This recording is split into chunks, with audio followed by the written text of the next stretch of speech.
Welcome to my season convo. Thank you so much जिन्होंने like किया, share किया, subscribe किया। बहुत बहुत थैंक यू। जिनको नहीं पता मैंने ये चैनल क्यों शुरू किया है, इट्स बिकॉज हम लोग आजकल बात नहीं करते। हम लोग अपने दिल की बात अपना अंदर छुपा के रखते हैं। डर लगता है कि अगर किसी हम शेयर भी करें तो शायद वो हमें ना समझे। सो इसलिए मैंने सोचा कि ये चैनल बनाया जाए ताकि हम खुल के कुछ भी टॉपिक्स हम डिस्कस कर सकते हैं। लेकिन टॉपिक्स कैसे मिलते हैं? फ़िलहाल तो मेरे फ्रेंड्स और नेबर्स ने मेरी बहुत हेल्प की मुझे टॉपिक्स देने के लिए। लेकिन मैं चाहती हूँ कि अगर ये चैनल को हम ग्रो करवा सकें आपके थ्रू, तो आप मुझे टॉपिक्स दीजिए कमेंट्स के ज़रिए। ये चैनल सिर्फ मेरा ही नहीं, आपका भी है। सो मिलजुल के रहते हैं, लेट्स बी अ फैमिली। क्योंकि मैंने तो अभी आपको ही फैमिली माना है, इसलिए मैं हर चीज़ जो भी करती हूँ रिकॉर्ड करती हूँ और फिर अपलोड करती हूँ। ओके, अभी 2 दिन में गणपति जी आ रहे हैं, गणेश चतुर्थी है और डेकोरेशन का थोड़ा बहुत कर दिया है। इस बार मैंने गणपति बापा इको फ्रेंडली मैंने खुद बनाया है। नॉर्मली क्या होता है कि हर साल अगर हम लोग इंडिया जाते हैं या फिर कोई आता है तो लेकर आते हैं, लेकिन इस बार ना हम गए ना कोई आया उस टाइम पे। सो मैंने सोचा कि क्ले के थ्रू बनाया जाए, तो मैंने ऑलरेडी वो बनाया हुआ है, उसको ढक लिया है। अभी करना है डेकोरेशन का पार्ट। ये चीज़ अभी क्योंकि सिर्फ 2 दिन बचे हैं, बहुत सारा कुछ करना है, माला भी बनाना है। सो थोड़ी सी एंग्जाइटी हो रही है, बट आई एम श्योर कि तब तक सब कुछ अच्छा हो जाना है। धीरे धीरे करो, आराम आराम से करो। जिसको आना होता है ना, वो खुद किसी न ज़रिए से ना वो चीज़, वो काम जो भी पेंडिंग है वो कहीं ना कहीं हो जाता है। So I think I just need to relax, थोड़ा सा बात करते हैं, मन थोड़ा हल्का करते हैं नए टॉपिक के साथ। ओह, आपको पता है अब बिग बॉस शुरू हो गया, आप लोग देख रहे हो? मैंने तो थोड़ा सा देखा, लेकिन थोड़ा सा बंद भी कर दिया क्योंकि इस बार मेरा कोई ऐसा नहीं है जो मैं देखना चाहती हूँ। अभी ये तो कल ही पता चलेगा जब घर में कैसे होता है। क्योंकि होता है ना कि लाइक एक पहले से ही शुरू से आपको कुछ है कि लाइक आप इस बंदे को फॉलो करते हो या फिर फ़ैन है, तो फिर देखने में भी मज़ा आता है। लेकिन इस बार अनफॉर्चुनेटली ऐसा कोई भी लिस्ट में नहीं है जो मैं देखना चाहती हूँ, बट फिर भी मैं देखूँगी क्योंकि बिग बॉस का कीड़ा मेरे अंदर है। So I have to watch it.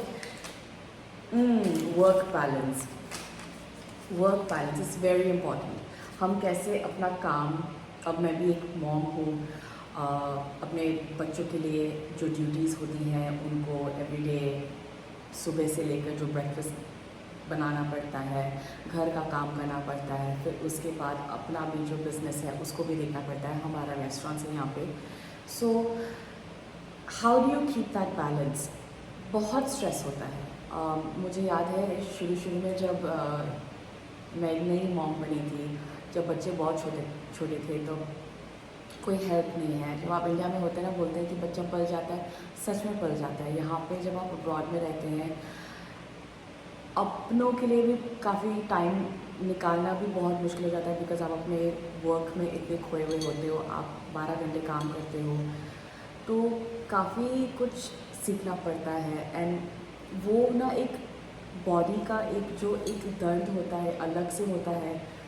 फिर आपको स्ट्रेस भी होता है कि क्या आप ये ठीक से कर रहे हो। फिर फ्रस्ट्रेशन होता है कि अगर आपको नींद आ रही है तब बच्चे को आपको देखना पड़ रहा है। मतलब फिर जब वो बीमार होते हैं फिर भी उनको देखना पड़ता है, अपना काम छोड़ के उनको देखो। Motherhood is definitely a 24 hour job.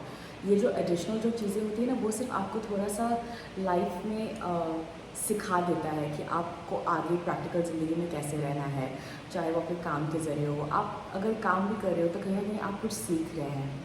सो ये वर्क बैलेंस बहुत ज़्यादा ज़रूरी है। मैं कैसे अपना वर्क को बैलेंस करती हूँ? मैं दोनों काम करती हूँ, लेकिन इन बीच में मैं 1 घंटा अपने लिए निकालती हूँ। चाहे मुझे कुछ भी ना करना पड़े, चाहे मैं सिर्फ बैठी हुई होती हूँ और कुछ भी ना देखूँ, फ़ोन भी ना देखूँ, बस सोचती रहूँ, मेडिटेट करती रहूँ। मेरे लिए that's how I keep a balance. Otherwise मैं पागल हो जाऊँ, मैं चिड़चिड़ी हो जाऊँ। बीच में काफ़ी ऐसे टाइम्स होते हैं छोटी छोटी बातों के लिए आप आर्ग्यू करते हो अपने हस्बैंड के साथ, जो कि कोई तुक नहीं बनता। And that is all because आपके अंदर जो प्रेशर है आपको कहाँ निकालना है। बच्चे तो अपना थकान से, अपना गुस्सा से या जो भी अपना टॉयज़ फेंक कर वो निकाल देता है। हम कहाँ निकालें, हम किसको बोलें? क्योंकि हमारा बात तो कोई समझेगा नहीं। अगर हम बोलेंगे तो बोलेंगे you are not being practical. But ये जो इमोशंस है ना, आई थिंक कोई लोग मेरे से ज़रूर रिलेट करेंगे कि it's not that you don't enjoy what you are doing, sometimes you just need a break, है ना। हम लोग को ऐसा नहीं है कि माँ बनने से कोई प्रॉब्लम है, नहीं, बट कभी कभी जो वो एक टाइम था ना कि आप बिंदास केयर फ्री हो के अगर आपको कहीं जाना हो बिना बोले आप कहीं जा सकते हो।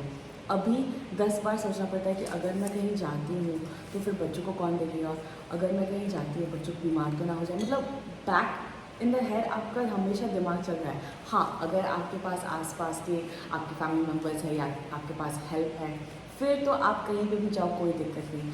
लेकिन जो हम लोग हैं जो काम भी करते हैं, अपने बच्चों को भी देखते हैं, तो बिना फैमिली के सपोर्ट हम लोग अपना घर चलाते हैं, थोड़ा सा मुश्किल हो जाता है। सो इट्स वेरी इंपॉर्टेंट कि आप अपना मेंटल हेल्थ को अच्छे से रखें, बैलेंस कीजिए। एक हफ्ते में अगर आपके पास 1 घंटा भी नहीं, हफ्ते में 1 बार कहीं पे भी चले जाओ अकेले, थोड़ा सा अपना सांस लो, योगा करो, मेडिटेट करो, जो भी आप चीज़ करो पर अपने लिए ज़रूर निकालो। इफ़ इट्स इवन गाना सुनना हो या फिर गाना हो, भले या बेसुरा हो, doesn't matter, you do what you have to do for yourself, ताकि आपको खुशी रहे। वरना फिर पता है क्या हो जाता है, आपके अंदर इतनी करवाहट हो जाती है ना, वो अभी नहीं निकलती।